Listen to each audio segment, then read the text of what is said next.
नमस्कार साथियों। कैसे हैं आप लोग और कैसे चल रही है आपकी पढ़ाई। मैं उम्मीद करता हूँ आप सभी अच्छे होंगे, मस्त होंगे और ज़बरदस्त तरीके से पढ़ रहे होंगे। देखिए, प्राचीन भारत का इतिहास हम पढ़ रहे हैं और प्राचीन भारत के इतिहास में भी हम सिंधु घाटी सभ्यता के बारे में चर्चा कर रहे थे। तो सिंधु घाटी सभ्यता के बारे में हमने लास्ट वीडियो में उसके पुरास्थलों के बारे में चर्चा की थी। आज की इस वीडियो में हम पढ़ने वाले हैं सिंधु घाटी सभ्यता का पतन। तो सिंधु घाटी सभ्यता का पतन कैसे हुआ है, उसके पीछे कारण क्या है, उन कारणों को हम समझने वाले हैं, डिटेल से समझने वाले हैं। देखिए, मैं आपको बता दूं, अगर आप यूजीसी नेट जेआरएफ की तैयारी कर रहे हैं, यूपीएससी हिस्ट्री ऑप्शनल को पढ़ना चाहते हैं, असिस्टेंट प्रोफेसर की तैयारी कर रहे हैं या स्टेट सिविल सर्विसेज की तैयारी कर रहे हैं, तो हमारे लेक्चर आपके लिए इंपॉर्टेंट रहने वाले हैं। इसके अलावा आप अगर छोटी एग्जाम की तैयारी कर रहे हैं तो भी ये लेक्चर इंपॉर्टेंट रहने वाले हैं, लेकिन वहाँ पर ये कंटेंट आपके लिए ज़्यादा हो जाएगा। तो अगर आप देखना चाहें तो देख सकते हैं, नहीं देखना चाहें तो आप इसको स्किप कर सकते हैं। लेकिन बड़ी लेवल की अगर आप तैयारी कर रहे हैं तो मैं सजेस्ट करूंगा कि आपको एक बार वीडियो जरूर देखना चाहिए। अगर पसंद आए तो आगे कंटिन्यू करना है, नहीं तो आप ड्रॉप कर सकते हैं। चलिए शुरुआत करते हैं बिना टाइम वेस्ट किए, सीधा हमारे टॉपिक के ऊपर चलते हैं। और टॉपिक का नाम है सिंधु घाटी सभ्यता का पतन। तो पतन पढ़ने के बाद हमारी जो इंडस वैली सिविलाइजेशन है, सिंधु घाटी सभ्यता है, वो पूरी कंप्लीट हो जाएगी। फिर हमको सिंधु घाटी सभ्यता के आर्ट एंड कल्चर को पढ़ना है, तो वो हम आर्ट एंड कल्चर वाले सब्जेक्ट में पढ़ लेंगे। ठीक है। अच्छा, इसके बाद वाला जो वीडियो आएगा वो सिंधु घाटी सभ्यता के आर्ट एंड कल्चर पर ही आएगा, टेंशन नहीं लेनी है। पूरा जो सिलेबस है हम कवर करेंगे और सिस्टमेटिक तरीके से करेंगे। ठीक। तो अभी हमारा फोकस रहना चाहिए सिंधु घाटी सभ्यता के पतन के ऊपर। सिंधु घाटी सभ्यता का पतन कैसे हुआ है, तो अलग अलग इतिहासकारों ने अलग अलग मत दिए हैं। कोई बोलता है सिंधु घाटी सभ्यता का पतन बाढ़ के कारण हुआ है, कोई बोलता है किसी और वजह से हुआ है। तो सभी मतों को देखते हैं, उनकी सच्चाई को जानने का प्रयास करते हैं। लास्ट में एक कंक्लूजन हम देखेंगे कि सिंधु घाटी सभ्यता का पतन कैसे हुआ है। पहला मत दिया जाता है कि सिंधु घाटी सभ्यता का जो पतन होता है वो बाढ़ के कारण होता है। ठीक है। तो इसमें आपको पहली हेडिंग, प्रॉपर हेडिंग लिखनी है, सिंधु घाटी सभ्यता के पतन अ, बाढ़ के कारण हुआ, इस प्रकार से पूरी हेडिंग लिखनी है। अब इसमें भी दो इतिहासकारों के ग्रुप दो हैं। एक बोलते हैं कि साधारण बाढ़ आई थी, उसी से पतन हो गया। एक बोलते हैं कि असाधारण बाढ़ आई थी, ये बहुत वर्षों में कई वर्षों में एक बार आती है। तो इस प्रकार से असाधारण बाढ़ के कारण सिंधु घाटी सभ्यता का पतन हो गया। तो ऐसे इतिहासकार जो ये बात बोलते हैं कि सिंधु घाटी सभ्यता का पतन एक साधारण बाढ़ से हुआ है, तो उसमें आपको ध्यान में रखना है एम आर साहनी और जॉन मॉर्सल।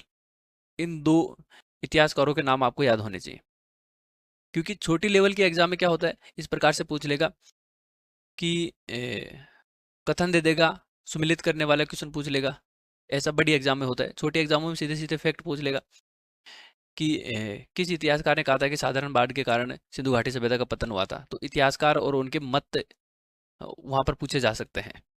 ठीक है।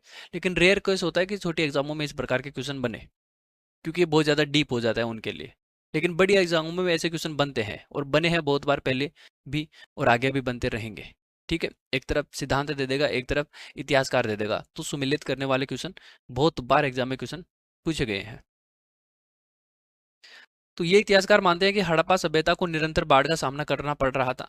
वहां पर लगातार बाढ़ आ रही थी, क्योंकि हड़प्पा सभ्यता जो थी, सिंधु घाटी जो सभ्यता थी, वो नदियों के किनारे बसी हुई थी। ज्यादातर नगर नदियों के किनारे बसे हुए थे। ठीक है। तो लगातार नदियों में बाढ़ आ रही थी। प्राचीन समय में वर्षा ज्यादा होती थी तो बाढ़ ज्यादा आती थी। नदियां लंबी चौड़ी होती थी तो उनमें बाढ़ भी भयंकर आती थी। तो लगातार बाढ़ आने के कारण है, वहां के लोग थे वो बाढ़ से परेशान हो गए थे। तो इस वजह से वो छोड़ करके दूसरी जगह चले गए। तो ऐसा ये इतिहासकार मानते हैं। इन्होंने प्रमाण दिया कि मोहनजोदाड़ो से हमको जो मिट्टी मिली है, और मिट्टी में भी क्या मिला, हमको गाद मिला है। तो मोहनजोदाड़ो जो नदी घाटी जो सिंधु नदी के किनारे अवस्थित है, मोहनजोदाड़ो हमने पहले पढ़ा था पुरास्थल में। ठीक। और मोहनजोदाड़ो की खोज किसने की थी, ये आपको कमेंट्स करके बताना है, कब की थी ये भी आपको बताना है। मोहनजोदाड़ो सिंधु नदी के किनारे बसा हुआ है। तो सिंधु नदी के किनारे को अगर छोड़कर आगे की तरफ जाएं, नदी से थोड़ा दूर की तरफ जाएंगे, ठीक है, मान लेते हैं ये नदी है और यहाँ पर मोहनजोदाड़ो पूरा शहर बसा हुआ है। तो आसपास में तो हमको ऐसा मान सकते हैं कि नदी में थोड़ी बहुत बाढ़ आई होगी, इसके कारण यहाँ पर नदी का पानी आया होगा, और जो अवसाद है, जो गाद है, यहाँ पर जमा हो गई होगी। लेकिन ऐसा पाया गया कि जो मोहनजोदाड़ो शहर है उसमें आगे तक गाद के अवशेष मिले हैं। तो ये इतिहासकार मानते हैं कि यहाँ पर एक बाढ़ आई थी, भयंकर बाढ़ आई थी, जिसकी वजह से यहाँ के लोग पलायन कर गए। ठीक है। नालियाँ ध्वस्त अवस्था में मिली हैं। तो इन इतिहासकारों ने प्रमाण दिए हैं कि मोहनजोदाड़ो से हमको मिट्टी की गाद मिली है, नालियाँ ध्वस्त अवस्था में मिली है। तो ये इस बात का प्रमाण है कि यहाँ पर कभी बाढ़ आई थी, और बाढ़ की वजह से इस सभ्यता का, इस शहर का पूरा पतन हो गया। ठीक है। ये मत आपको समझ में आ गया। अभी हम निष्कर्ष नहीं निकाल रहे हैं, निष्कर्ष हम लास्ट में निकालेंगे जब पूरे मत हम पढ़ लेंगे। ठीक है। अभी सिर्फ इतिहासकारों के मत हम समझ रहे हैं, हमारा इसमें कुछ भी नहीं है, ये इतिहासकारों के मत हैं। LR राइट्स बोलते हैं कि सिंधु घाटी सभ्यता का जो पतन होता है वो असाधारण बाढ़ से हुआ है। यहाँ पर साधारण नहीं, यहाँ पर असाधारण बाढ़ आई थी। और ये असाधारण बाढ़ कैसे आई थी? ये टेक्टोनिक मूवमेंट के कारण आई थी, प्लेट टेक्टोनिक के कारण आई थी। तो इन इतिहासकार का ये कहना है कि जैसे मान लेते हैं ये हमारा भारत है, ठीक है, यहाँ पर पाकिस्तान है, तो जो सिंधु नदी है वो इस प्रकार से प्रवाहित होकर के आती है। तो ये वाला जो हिस्सा है पाकिस्तान का, ये आगे वाला जो हिस्सा है, ये प्लेट टेक्टोनिक मूवमेंट के कारण ये ऊपर उठ गया। ठीक है। तो यहाँ पर ये जो सिंधु का मुहाना है, सिंधु नदी का जो मुहाना है, जहाँ पर सिंधु नदी सागर में विलीन हो जाती है, तो उस मुंह को मुहाना बोलते हैं। तो सिंधु का मुहाना ऊपर उठ गया, किसके कारण? टेक्टोनिक मूवमेंट के कारण, प्लेट टेक्टोनिक के कारण। ठीक। अच्छा, प्लेट विवर्तनिकी की क्या है, प्लेट टेक्टोनिक क्या है, इसको हम विश्व के भूगोल में डिटेल में पढ़ते हैं। तो जब हम विश्व का भूगोल पढ़ेंगे तो वहां पर इस चीज को पूरा डिटेल से समझेंगे। ये ज्योग्राफी का टॉपिक है, तो इसको हम इतिहास में नहीं समझेंगे। अब इतिहास में पता चला है कि यहाँ पर हम प्लेट टेक्टोनिक पढ़ने बैठ गए, तो फिर हम क्या है, चैप्टर से भटक जाएंगे। फिर सिंधु घाटी का पतन तो रह ही जाएगा, फिर प्लेट टेक्टोनिक्स ही पढ़ते रहेंगे यहाँ पर। तो सिंधु घाटी सभ्यता का जो सिंधु का जो मुहाना है, सिंधु नदी का जो मुहाना है वो ऊपर उठ गया।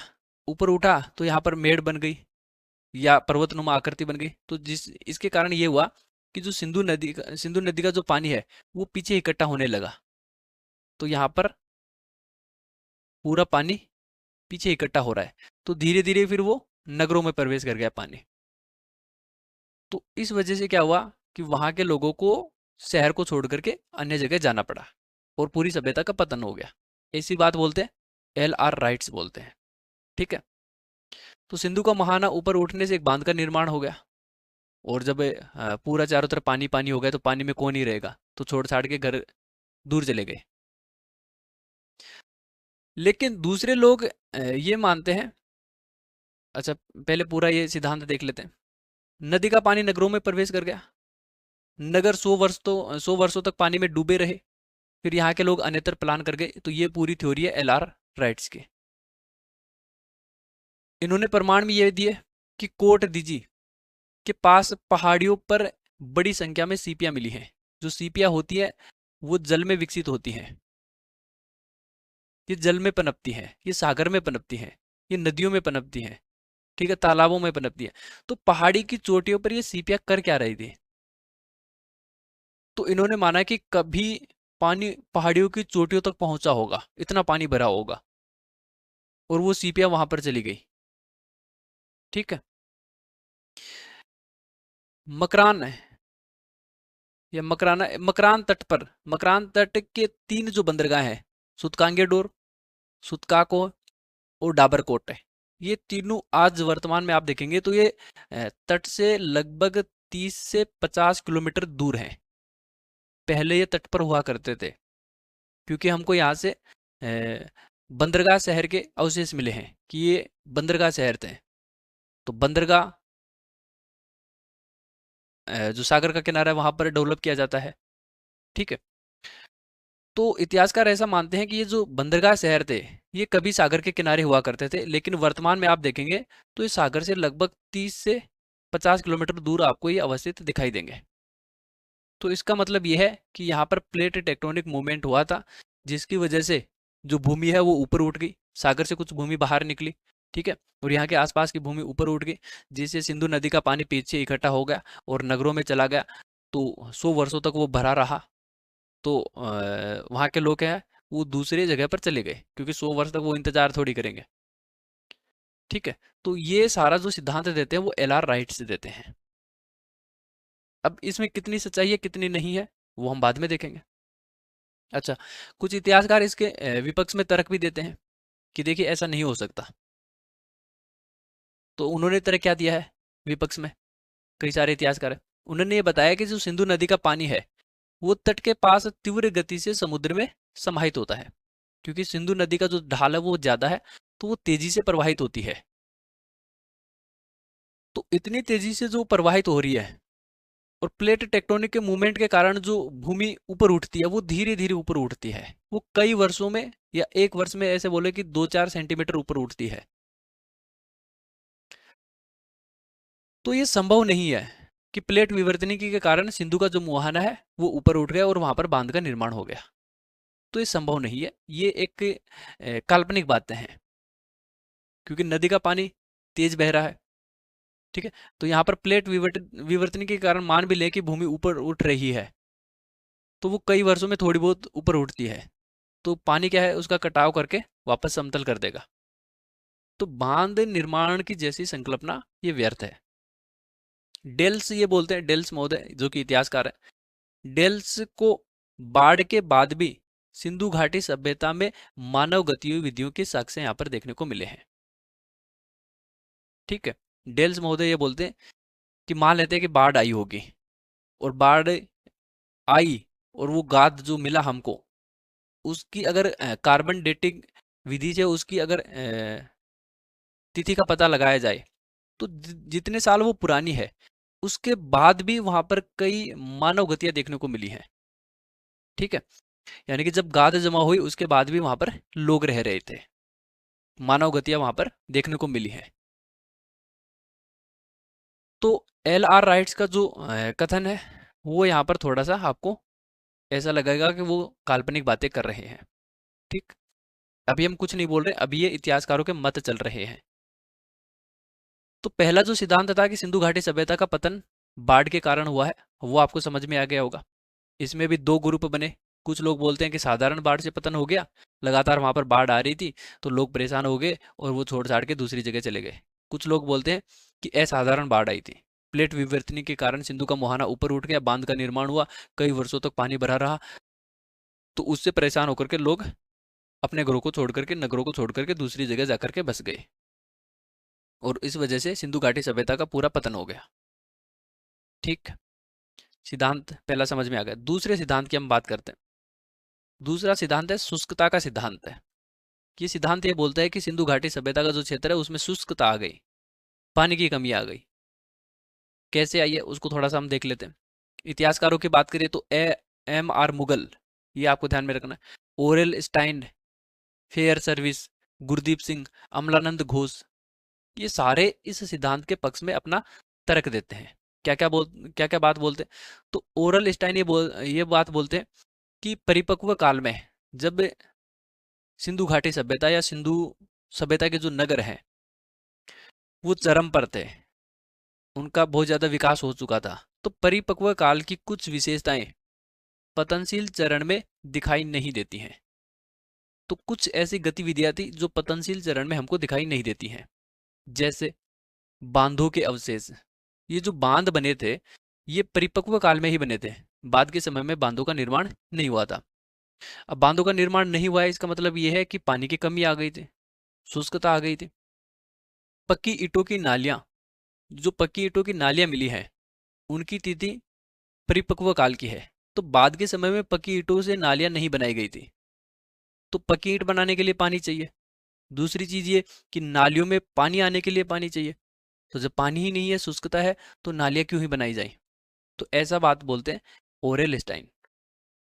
ठीक, ये भी बोलते हैं कि पतन का कारण जलवायु परिवर्तन को माना जाना चाहिए, ना कि शुष्कता को माना जाना चाहिए। सॉरी, पतन का कारण जलवायु परिवर्तन को माना जाना चाहिए, शुष्कता को माना जाना चाहिए, ना कि असाधारण बाढ़ को माना जाना चाहिए। ठीक है, तो ये शुष्कता के पक्ष में अपने तर्क देते हैं। अमलानंद घोष ये बात बोलते हैं कि पतनशील चरण में जब सिंधु घाटी सभ्यता अपने परिपक्व के बाद में वो धीरे धीरे अब उनका डाउन फेज आया, तो उस चरण में, पतनशील चरण में, सरस्वती जो नदी है, प्राचीनतम जो सरस्वती नदी है, वो बिल्कुल सूख गई थी, जिसको आज हम गग्गर हकरा नदी बोलते हैं। ये क्या हो गई थी, सूख गई थी। और आप देखेंगे कि सिंधु घाटी सभ्यता के जो ज्यादातर नगर हैं वो सरस्वती नदी के किनारे ही अवस्थित है। ठीक है। तो जब सरस्वती नदी सूख गई तो आसपास के नगरों में पीने का पानी उपलब्ध नहीं हुआ। तो जब पानी की किल्लत आ गई तो जो लोग थे, वो अपने नगरों को छोड़ करके कहीं और जाकर के बस गए। तो इस वजह से फिर पूरे नगरों का पतन हो गया और एक समय ऐसा है कि पूरी सिंधु घाटी सभ्यता का ही पतन हो गया। ठीक।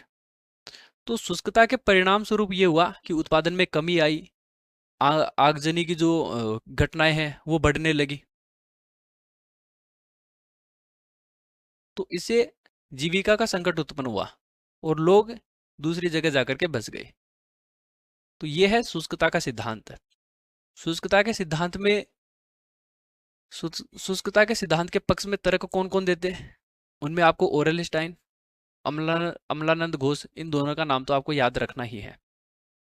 और भी आप रखना चाहो तो Fairservis, Gurdeep Singh, M R Mughal, इनका आप नाम याद रख सकते हैं।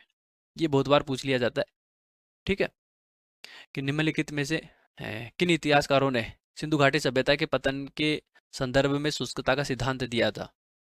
तो वहां पर 4-5 इतिहासकार दे देगा, उसमें से आपको एक सही सेलेक्ट करना होगा।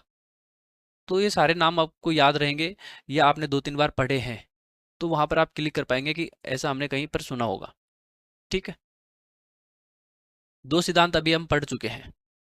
अब हम बात करते हैं तीसरे सिद्धांत की, कि कुछ इतिहासकार ये बोलते हैं कि सिंधु घाटी सभ्यता का पतन नहीं हुआ, यहाँ पर आर्य आए, आर्यों ने सिंधु घाटी सभ्यता को तहस नहस कर दिया और उसको पूरी तरीके से नष्ट कर दिया।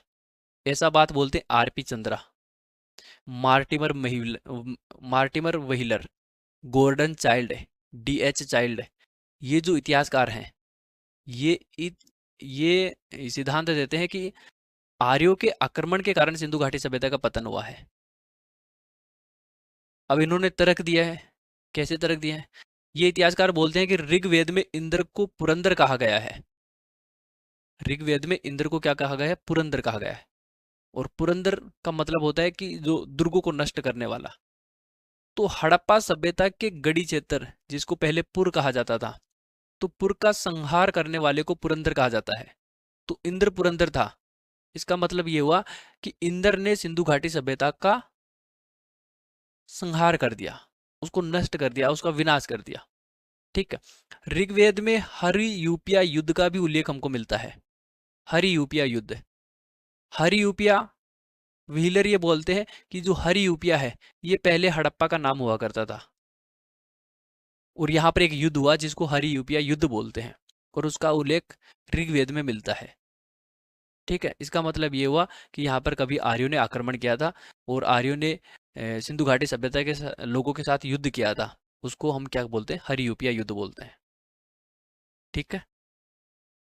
तीसरा प्रमाण ये देते हैं कि ऋग्वेद में आर्यों और अनार्यों के बीच संघर्ष का भी हमको उल्लेख मिलता है। तो ये जो अनार्य थे ये सिंधु घाटी सभ्यता के लोग ही थे और आर्य बाहर से आए थे। तो आर्यों ने अनार्यों के साथ आक्रमण किया है, उनके ऊपर अत्याचार किया है और फलस्वरूप ये हुआ कि पूरी सभ्यता का ही नष्ट हो गया। तो मोहनजोदाड़ो से हमको सिमेट्री एच से 37 कंकाल मिलते हैं। ठीक। रानागुंडाई, नाल, ये क्या है? स्थल है। रानागुंडाई, नाल आदि से हमको अग्निकांड के साक्ष्य मिलते हैं। तो ये इस बात का प्रमाण देते हैं कि आर्यों ने सिंधु घाटी सभ्यताओं के साथ, सिंधु घाटी सभ्यता के लोगों के साथ युद्ध किया था। आर्यों ने अनार्यों के साथ संघर्ष किया था। तो आर्यों के आक्रमण के कारण सिंधु घाटी सभ्यता का पतन हुआ है। RP Chandra, Mortimer Wheeler, Gordon Childe, DH Childe, ये सब इस बात के पक्ष में अपना मत देते हैं। तो ये सिंधु घाटी सभ्यता के पतन के संदर्भ में तीसरा महत्वपूर्ण सिद्धांत है। दो हमने पढ़े पहले। पहला सिद्धांत पढ़ा बाढ़ का, दूसरा पढ़ा शुष्कता का और तीसरा पढ़ लिया आर्यों का। ठीक है। अब इस सिद्धांत के विपक्ष में भी तर्क दिए जाते हैं। कुछ इतिहासकार ऐसे हैं, वो ये बात नहीं मानते कि आर्यों ने सिंधु घाटी सभ्यता का पतन किया है। और उन्होंने कुछ तर्क दिए हैं। तर्क क्या दिए हैं? उन्होंने बताया कि हड़प्पा सभ्यता का पतन काल आप देखेंगे तो 2000 ईसा पूर्व से लेकर के 1750 ईसा पूर्व के बीच में हड़प्पा सभ्यता का पतन हुआ है। वो धीरे धीरे उसका डाउन फेज आने लगा। ठीक। जबकि आर्यों का आगमन आप देखेंगे, आर्यों का आगमन काल आप देखेंगे तो ये जो आर्यों का आगमन काल है वो 1600 ईसा पूर्व से लेकर के 1400 ईसा पूर्व के बीच में है। तो हड़प्पा का पतन काल तो अलग है, आर्यों का आगमन काल बाद में है।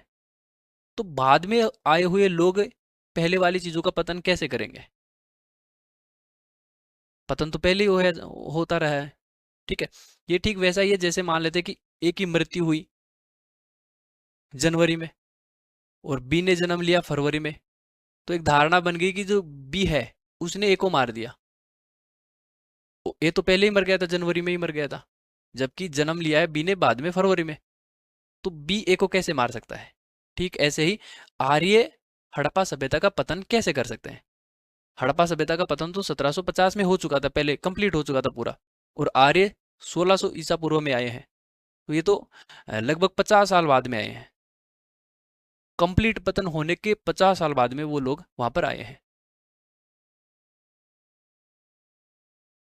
दूसरा तरह की ये इतिहासकार ये देते हैं कि मोहनजोदाड़ो के निचले नगर से प्राप्त जो 37 नरकंकाल हैं, ये जो नरकंकाल हमको मिले हैं वो किसी बड़े युद्ध का प्रमाण नहीं है। ऐसा नहीं है कि कोई बहुत बड़ा युद्ध हुआ है और उसमें 37 लोग ही मारे गए हों और 37 लोगों के मरने के कारण पूरी सभ्यता का पतन हो गया हो। तो ये बात कुछ हजम नहीं होती है।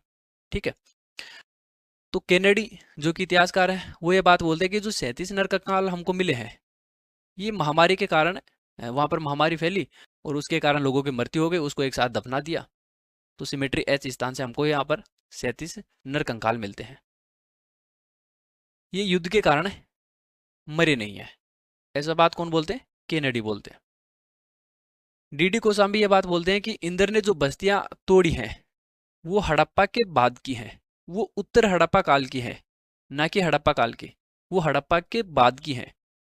ये सही है कि इंद्र ने बस्तियां उजाड़ी हैं, लेकिन वो हड़प्पा की नहीं थी, वो हड़प्पा के बाद की थी। और वो भारत की भी नहीं थी, वो अफगानिस्तान की थी। ठीक है। तो ये जो विपक्ष में तर्क दिए गए हैं उसके आधार पर हम ये कह सकते हैं कि हड़प्पा सभ्यता का पतन आर्यों ने तो नहीं किया होगा। हड़प्पा सभ्यता का पतन शुष्कता के कारण भी नहीं हुआ है। हड़प्पा सभ्यता का पतन केवल और केवल बाढ़ के कारण भी नहीं हुआ है। तो फिर हड़प्पा सभ्यता का पतन हुआ कैसे है? ठीक। अगला जो सिद्धांत आता है वो ये है नदियों का मार्ग बदलना। चौथा सिद्धांत है पतन के कारण में, चौथा सिद्धांत है नदियों का मार्ग बदलना। कुछ इतिहासकार ये मानते हैं कि नदियों ने अपना मार्ग परिवर्तित कर लिया था जिसकी वजह से हड़प्पा सभ्यता का पतन हो गया। कौन से इतिहासकार क्या बोलते हैं? एच टी लेम्ब्रिक ये बोलते हैं कि सिंधु नदी मोहनजोदाड़ो से लगभग 30 किलोमीटर दूर विस्थापित हो गई थी, तो मोहनजोदाड़ो में पानी की कमी आ गई थी। ठीक है। तो इसलिए मोहनजोदाड़ो का यहाँ पर पतन हो गया। माधो स्वरूप वस्त ये बात बोलते हैं कि हड़प्पा नगर के पतन के लिए रावी नदी उत्तरदायी थी। तो रावी ने अपना मार्ग परिवर्तित किया तो उसकी वजह से हड़प्पा का पतन हो गया। डीपी अग्रवाल ये बात बोलते हैं कि सरस्वती नदी जिसको पहले पानी सतलज और यमुना से मिला करता था, पहले सतलज और यमुना मिलकर के सरस्वती नदी का निर्माण करती थी, लेकिन बाद में ऐसा हुआ कि प्लेट विवर्तनिकी के कारण है, ठीक है, थोड़ा सा भूखंड ऊपर उठ गया। जैसे मान लेते ये इंडिया है, तो यहाँ का ये जो भूखंड है वो थोड़ा सा ऊपर उठ गया, जिसकी वजह से ये हुआ कि जो सतलज नदी है वो तो सिंधु में जाकर के मिल गई और जो यमुना नदी है वो गंगा में जाकर के मिल गई, तो जो सरस्वती नदी है वो सूखी हो गई। तो डीपी अग्रवाल ये बात बोलते हैं कि सरस्वती नदी जिसको पहले सतलज और यमुना से जल मिलता था, प्लेट विवर्तन के कारण सरस्वती नदी पूरी सूख गई, वो जल विहीन हो गई, और जिसके कारण हड़प्पा सभ्यता की जो 2/3 बस्तियां हैं वो सरस्वती नदी पर आश्रित थी, वो सारी की सारी उजड़ गई। पहले भी हमने देखा था कि हड़प्पा सभ्यता की ज़्यादातर जो नगरें हैं, ज़्यादातर जो बस्तियां हैं, वो सरस्वती नदी के किनारे स्थित थी। और सरस्वती नदी को वर्तमान में गगर हकरा नदी भी बोलते हैं, इसको गग्गर नदी भी बोलते हैं, इसको रंगोई नदी भी कहा जाता है। तो अलग अलग क्षेत्रों में अलग अलग नामों से इसको जाना जाता है। प्राचीन समय में उसको सरस्वती नदी कहा जाता था। तो जब सरस्वती नदी सूखी तो बहुत सारे नगरों का पतन हो गया। सिंधु नदी ने अपना मार्ग परिवर्तित कर लिया तो मोहनजोदाड़ो का पतन हो गया। रावी नदी ने अपना मार्ग परिवर्तित कर लिया तो हड़प्पा का पतन हो गया। हड़प्पा और जब मोहनजोदाड़ो का ही पतन हो गया तो पूरी सभ्यता का पतन होना ही था, क्योंकि हड़प्पा और मोहनजोदाड़ो पूरी सभ्यता के केंद्र में थे। ठीक है। तो ये जो नदियों वाला जो मार्ग बदलने वाला जो सिद्धांत है वो थोड़ा सा प्रबल है अन्य की अपेक्षा। कई इतिहासकार ये मानते हैं कि भूतात्विक परिवर्तनों के कारण हड़प्पा का पतन हो गया। कई इतिहासकार ये मानते हैं कि जलवायु परिवर्तन के कारण हड़प्पा का पतन हो गया, जैसे ओरेल स्टाइन है। ठीक। तो हड़प्पा के पतन के बारे में अलग अलग इतिहासकारों ने अलग अलग मत दिए हैं। सारे मत अभी हमने इस वीडियो में पूरे पढ़ लिए हैं, एक एक करके सभी को समझ लिया है। ठीक है। लास्ट में हम क्या बोलेंगे? लास्ट में हम यही बोलेंगे कि कोई भी एक कारण है समग्र सभ्यता के पतन के लिए उत्तरदायी नहीं हो सकता। तो ये हमारा क्या है, कंक्लूजन है। अब आप हमारी बात सुन लो कि कोई भी एक कारण पूरी सभ्यता का पतन नहीं कर सकता। किसी एक वजह से पूरी सभ्यता का पतन नहीं हो सकता। ऐसा नहीं है कि पानी की कमी के कारण पूरी सभ्यता का पतन हो गया। तो यहाँ पर बहुत सारी कारण उत्तरदायी हैं सभ्यता के पतन में। तो हड़प्पा सभ्यता का पूरी तरीके से पतन अ, नहीं हुआ है, यहाँ पर पतन है। ठीक है। हड़प्पा सभ्यता का पूरी तरीके से पतन हुआ भी नहीं है, बल्कि पतनशीलता के साथ साथ ये जो सभ्यता है वो ग्रामीण संस्कृतियों में रूपांतरित हो गई है। इसको सिंपल भाषा में ऐसे समझ सकते हैं, जैसे कई क्षेत्र ऐसे हैं जहाँ पर नदियों के कारण पानी की कमी आई। कई क्षेत्र ऐसे हैं जहाँ पर शुष्कता के कारण कमी आई। कई क्षेत्र ऐसे हैं जहाँ पर बाढ़ आया तो वहाँ के लोगों ने अपने जगह को खाली कर दिया और दूसरी जगह जाकर के बस गए। अब वो दूसरी जगह जाकर के बसे तो ऐसा नहीं है कि वो कुछ ही दिनों में बड़े बड़े नगरों का निर्माण कर लेंगे। तो दूसरी जगह जाकर के बसेंगे तो उनके पास संसाधनों की कमी होगी, तो वहां पर वो कच्ची बस्ती बसाएंगे, ग्रामीण बस्तियां बसाएंगे। जो हड़प्पा सभ्यता थी, हड़प्पा सभ्यता के जो नगर थे वो धीरे धीरे धीरे धीरे ग्रामीण संस्कृतियों में परिवर्तित हो गए और उसके लिए बहुत सारे कारण उत्तरदायी हैं। नदियों का मार्ग बदलना, बाढ़ आना, शुष्कता आना। ठीक है। तो इस प्रकार के मतलब बहुत सारे कारण उत्तरदायी हैं। तो यही आपको कंक्लूजन में याद रखना है। तो आप देखेंगे कि हड़प्पा सभ्यता का जब पतन हुआ उसके बाद में और संस्कृतियां विकसित हुई, जिसको हम बोलते हैं परिवर्ती हड़प्पा संस्कृति। क्या बोलते हैं? परिवर्ती हड़प्पा संस्कृति। हड़प्पा संस्कृति के बाहर, हड़प्पा सभ्यता के बाहर छोटी छोटी संस्कृतियां विकसित हुई, जिसको हम परिवर्ती हड़प्पा संस्कृति बोलते हैं। ये जो परवर्ती जो हड़प्पा संस्कृति है उसमें आप देखेंगे सिंध क्षेत्र में कुछ संस्कृतियां विकसित हुई हैं। कुछ आप पश्चिम पंजाब क्षेत्र में संस्कृतियां विकसित हुई हैं। पूर्वी पंजाब और हरियाणा में कुछ संस्कृतियां विकसित हुई हैं। कच्छ और सौराष्ट्र में कुछ संस्कृतियां विकसित हुई हैं। गंगा और यमुना दोआब वाले क्षेत्र में कुछ संस्कृतियां विकसित हुई हैं। तो ये परवर्ती हड़प्पा संस्कृतियों को 5 उप क्षेत्रों में विभाजित किया जाता है। कितने क्षेत्रों में? 5 उप क्षेत्रों में विभाजित किया जाता है। तो ये एग्जाम में पूछ लिया जाता है कि परवर्ती हड़प्पा संस्कृतियों को कितने क्षेत्रों में उप विभाजित किया जाता है। या फिर ऐसे भी क्वेश्चन पूछा जा सकता है कि निम्नलिखित में से किस क्षेत्र में परवर्ती हड़प्पा संस्कृतियां विकसित हुई है या विकसित नहीं हुई है। तो सिंध, पश्चिमी पंजाब, पूर्वी पंजाब और हरियाणा, कच्छ और सौराष्ट्र, गंगा यमुना का दोआब। ये 5 क्षेत्र आपको याद रखने हैं। हड़प्पा सभ्यता के लोग हड़प्पा सभ्यता को छोड़ करके इन्हीं 5 जगहों पर जाकर के वो बसे थे। तो हड़प्पा के बाहर जो ग्रामीण संस्कृतियां पनपी हैं वो इन्हीं 5 क्षेत्रों में पनपी हैं। ठीक है। तो ये थोड़ा सा आपको ध्यान में रखना है। अब मैं आपसे पूछता हूँ कि हड़प्पा सभ्यता का पतन कैसे हुआ है। तो आपको बताना है कि कोई एक कारण उत्तरदायी नहीं है। हड़प्पा सभ्यता के पतन में बहुत सारे कारण उत्तरदायी हैं और हड़प्पा सभ्यता का पूरी तरीके से पतन हुआ भी नहीं है। पहली बात तो हड़प्पा सभ्यता के जो नगर थे वो धीरे धीरे ग्रामीण संस्कृतियों में परिवर्तित हो गए। हड़प्पा सभ्यता के जो लोग थे वो धीरे धीरे गांवों में जाकर के बसने लगे। ठीक है।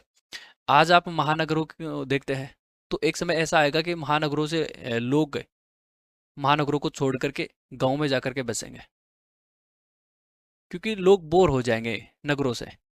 तो ऐसा ही उस समय भी हुआ था। ठीक। उत्तर हड़प्पा काल में देखेंगे या परवर्ती हड़प्पा संस्कृतियों की अगर बात की जाए तो सिंध क्षेत्र में जुकर जाकर संस्कृति विकसित हुई। सिंध क्षेत्र में जो संस्कृति विकसित हुई है उसको जुकर जाकर संस्कृति बोलते हैं। ठीक है। पंजाब क्षेत्र में जो संस्कृति विकसित हुई इसको सिमेट्री एच संस्कृति बोलते हैं। कच्छ और सौराष्ट्र संस्कृति में जो कच्छ एवं सौराष्ट्र क्षेत्र में जो संस्कृति विकसित हुई है उसको लाल मर्दभांड संस्कृति बोलते हैं। यमुना गंगा या गंगा यमुना दोआब क्षेत्र में जो संस्कृतियां विकसित हुई हैं उनको गैरिक मर्दभांड संस्कृति बोलते हैं। तो यहाँ से एग्जाम में बहुत बार क्वेश्चन बने हैं। ठीक है। झुकर जाकर संस्कृति का विकास निम्नलिखित में से किस क्षेत्र में हुआ है? तो वहां पर 4 प्रकार ऑप्शन दे देगा। ठीक है। सिंध क्षेत्र में, पंजाब क्षेत्र में, गंगा यमुना दोआब में। तो आपको ध्यान में रखना है झुकर जाकर संस्कृति का संबंध कौन से क्षेत्र से है? सिंध क्षेत्र से। अब झुकर जाकर संस्कृति के बारे में हम डिटेल से नहीं पढ़ेंगे क्योंकि ये ग्रामीण संस्कृतियां हैं और ये अभी अभी पनपी ही है। हड़प्पा सभ्यता के पतन के बाद अभी अभी ये पनपी है, तो इनके बारे में बहुत कुछ जानने लायक नहीं है। इनकी लोकेशन इंपॉर्टेंट है, लोकेशन आपको ध्यान में रखना है। सिमेट्री एच संस्कृति का संबंध किससे है? तो पश्चिमी पंजाब से।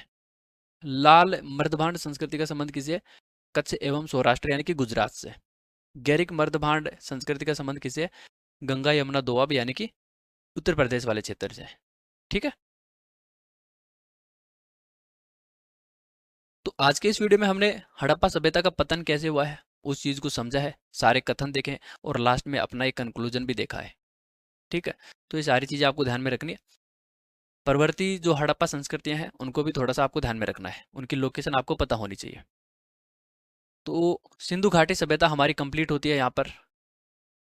अब नेक्स्ट वीडियो में हम सिंधु घाटी सभ्यता की जो कला है, संस्कृति है, उसको थोड़ा सा देख लेंगे। उसके बाद हमारा ये जो चैप्टर है वो पूरा कंप्लीट हो जाएगा। हालांकि चैप्टर अभी कंप्लीट हो चुका है। कला वाला जो पार्ट है वो कला एंड संस्कृति का पार्ट है, लेकिन इस चैप्टर के बाद में ही हम चूंकि अभी हम क्या है कि सिंधु घाटी सभ्यता के फैक्ट बहुत सारी चीजें जानते हैं, तो सिंधु घाटी सभ्यता के आर्ट एंड कल्चर को अभी हम पढ़ लेंगे तो आप वो सारी चीजें आपकी रिकॉल हो जाएंगी। तो ये आपके लिए बेनिफिट की चीजें हैं। ठीक है। तो कल हम सिंधु घाटी सभ्यता के कला और संस्कृति पर चर्चा करने वाले हैं। उसके बाद हमारा ये पूरा चैप्टर कंप्लीट हो जाएगा। ठीक है। फिर हम नेक्स्ट चैप्टर की ओर आगे बढ़ेंगे। तो मिलते हैं अगले सेशन में, तब तक के लिए धन्यवाद, थैंक यू। पढ़ते रहिए और मस्त रहिए।